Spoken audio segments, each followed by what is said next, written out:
Ever wonder the true reason why you miss someone? Why do you long for their presence? And why you are endlessly fascinated by them when you are taken away from them for a long time? Such as wondering what they're up to and what kind of person they truly are. The answer to that is because they utilize the power of absence or scarcity effectively. Now, it is normal to say that we miss someone because we haven't met them for a while. But why do you miss that particular person rather than the others? Many people that we know can be far away from us. And under certain circumstances, we might not see them for quite some time. But why are we specifically more fascinated and interested with that particular person to the point where we discreetly want their presence more than the others?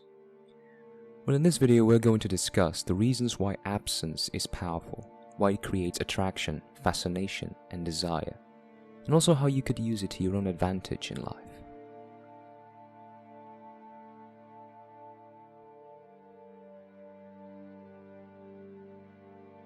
When a person tells you that they miss someone, or if they want to see that particular person, usually the first words that come out of their mouth is, "Because I haven't seen him or her for a while."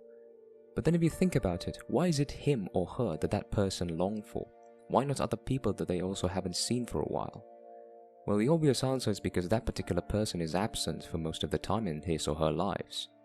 But the real reason is because that person whom he or she is fascinated by, whom he or she can't get enough of, whom he or she is willing to make sacrifices just to meet that person, is because that particular person has established what's called distinction during their interactions with him or her. And with his or her absence that comes after that, it strengthens the attraction, fascination, and desire.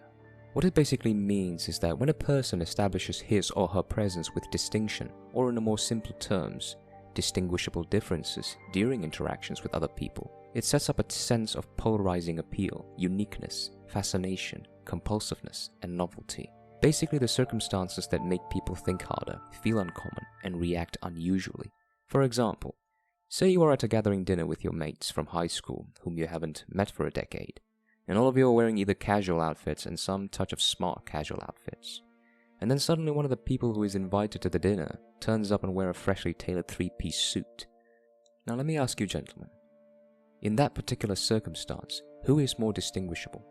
Who will people admire more? Who will people be more curious to know about? Who will people be more infatuated by? Who will be the fixation of people's eyes and minds on that dinner table? And who will be the one they all talk about and discuss when the night's over? I think the answer is pretty obvious. Now that is just one example. In real life it can be combinations of many examples, even subtle ones, not just the way you dress, maybe your hairstyle, your scent, your personality, your attitude, your display of competence, your display of intelligence, your choice of food and drinks, your display of humor, your wittiness. The lot, gentlemen. The important thing is that you are distinguishable, or in simpler words, you stand out in some form of ways. While everyone is being timid, you are bold. While everyone is talking, you listen. While everyone is ordering alcohol, you order mineral water. While everyone is reactive, you remain indifferent. So in short, it is not absence itself that creates true fascination, attraction, desire, and curiosity.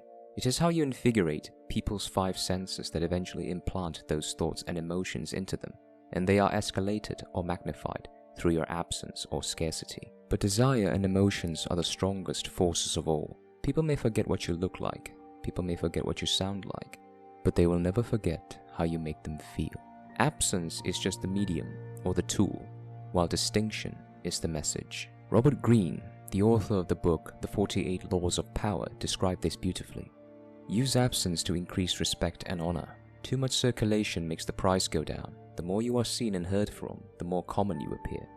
If you're already established in a group, temporary withdrawal from it will make you more talked about, even more admired. You must learn when to leave. At the end of the day, gentlemen, the simple fact of the matter is that distinction will always come from values. Again, just like I mentioned in a couple of videos back, human beings have different desire for values, and whichever values you bring to the table will entice certain people's fascination, curiosity, attraction, desire. And when you take away and remove those values that entice those thoughts and emotions from people, it will only amplify those thoughts and emotions even more, such as if you desire the value of humor from a specific someone, When that human is not present within your vicinity for a while, it only leaves you craving for them more and more. Now, of course, just like the law said, people can get used to you if you are too present, but people can also get used to you if you're gone too stale in your life. This means that you can't just use absence to your advantage and make people long for your presence. You still have to keep on adding values to yourself during your absence, because people are innately attracted to novelty and growth. And if the next time you meet up with the same people and you didn't bring anything new to the table, their fascination, curiosity, and desire for you will slowly subside, rather than being even more amplified. One final point before we end the video, gentlemen, is that it can be argued that certain people have their own interests and desire for what values they are willing to acquire, such as if one person fancies learning and acquiring humor, that doesn't mean that another person can be also interested in acquiring humor as well. At the end of the day, we are our own unique self, and we have our own freedom of choice on which values we want to acquire, because not everyone desires, are fascinated, or are curious of the same values. Your humor may be admirable to a lot of people, but they will not be admirable to everyone. There is no right or wrong answer here, gentlemen. This video is just to inform you what one's absence and scarcity can do, and how you might be able to utilize it to your own advantage in life. Because let's just be honest here, it really helps you a lot in life if a significant amount of people fancies you. But again, eventually all that matters in the end is your own individual choices, because there is literally no point in being valuable in something, but you don't actually enjoy giving it. Thank you for watching.